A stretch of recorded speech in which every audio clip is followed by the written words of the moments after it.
Hello, hello. Thanks for taking a look at my Batman Blockout. I just wanted to go over real quick, just a quick two-page document and show you the map before I get into it real quick. So this was done for the level design lobby weekend, um, the end of September. Um, Essentially, this level is going to be Batman is stopping a robbery in progress by Two-Face's men. You're going to have to go in there and take out some of the baddies and save some hostages to complete the level. These are the two main beats. It's combat and stealth. Essentially, you're going to walk in through a couple of entrances. You'll have some options on how to fight some enemies. Um, I'll be taking you through step by step so you can see how the process goes, and then we'll reach the vault. Once we're in the vault, it's going to change a little bit to stealth. This section, we're going to have to take out the enemies before they can harm the hostages by knowing your presence. Um, Real quick, let me show you the map. This is going to be our player start here. And the two entrances, one is the main lobby entrance, and the other is the garage. You can see there's some offices. This is the service entrance here between the garage and the bank itself. Tellers and the security, and then you can see the vault is over here. We'll get into this as I go along here. Um, this was a lot of fun, and I will have a link in the description for you guys to come and download and check it out if you'd like. So here we are at the exterior of the bank. A little bit of detailing to give you kind of the sense of where you are. The player will have the option here to come in this front door. I did want to give multiple options here because Batman, in the Batman games, he technically has more than one way to approach many scenarios. Once taking out these men, you can kind of step in here and see the interior of the bank proper. This here information booth will give the player kind of like a sense of location and a point of reference when they're moving around the space. So here we're going to run back out and head to the garage entrance. I'd like to show that opportunity as well. In the notes, if you paused it back then to go over the document, there's a little bit of detailing talking about these guys in green. This gentleman here and the guy over there, those are the getaway drivers. They're going to be the ones that are helping to take the money out of here once the operation is complete.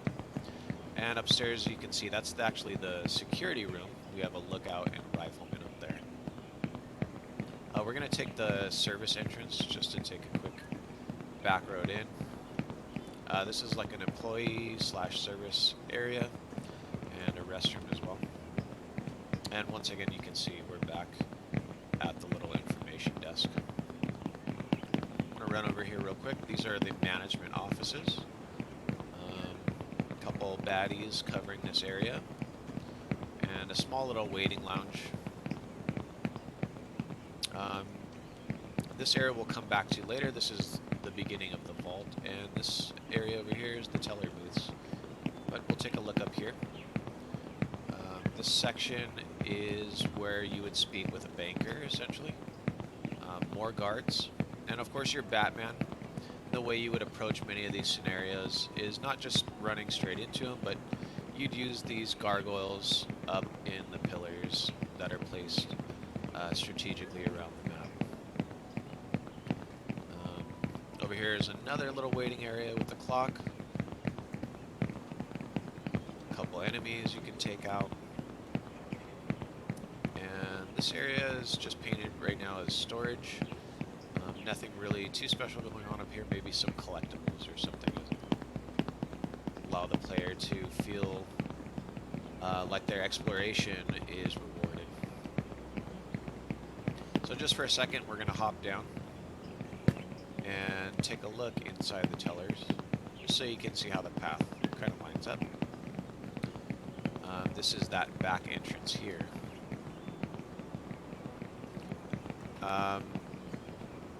This is a quick getaway. And typically when you see these sorts of scenarios in the Batman games, they're kind of busting through a door or a window or something like that with a big armored vehicle. I wanted this to feel more like there was an inside man. So that's the story that we're working with here. Speaking of the inside man, let's head upstairs to the security office. So in the level, this door would be closed, and Batman would have an opportunity to come in and sneak in through these vents here.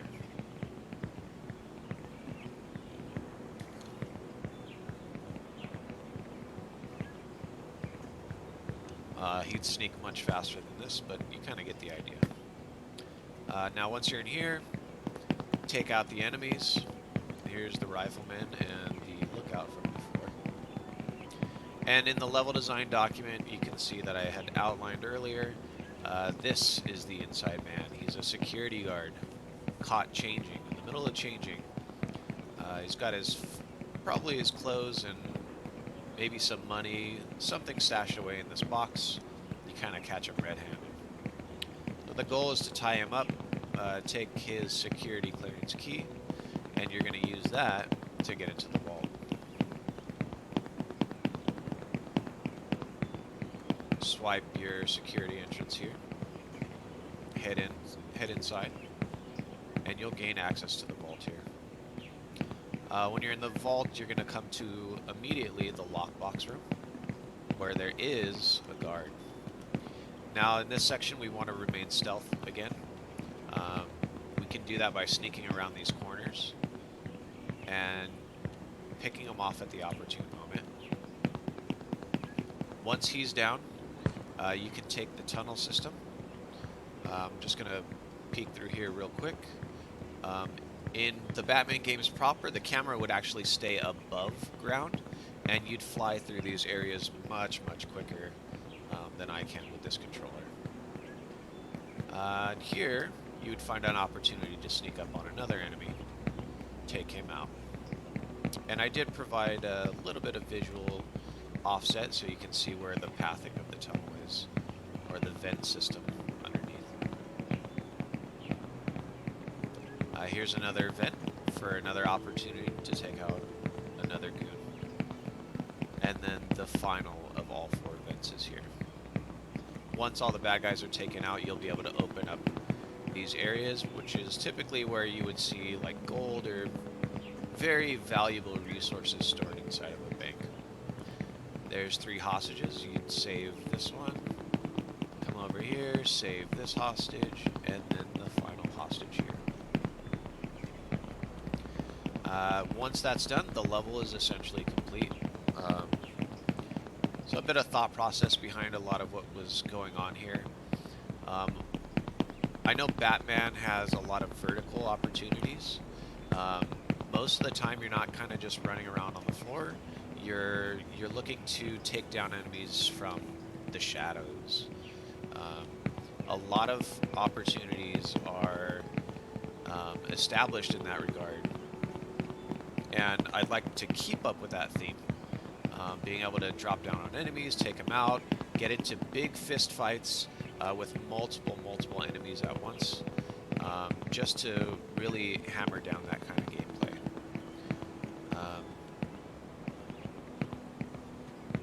The structure is kind of styled also after a lot of things that you'll see in the Batman games. It's very Gothic style architecture.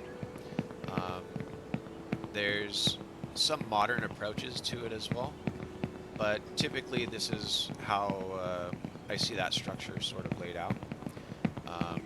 And it gives plenty of different diverse areas for combat scenarios as well. Also, the layout does it gives the player a way to feel like the environment is really getting them a sense of scale, a sense of how they can approach different encounters, ways to be creative in their approaches. and hopefully something like this can be a really fun and engaging experience for them. Anyways, that's pretty much it. Um, Thanks for taking the time to check this out, and I hope you enjoyed.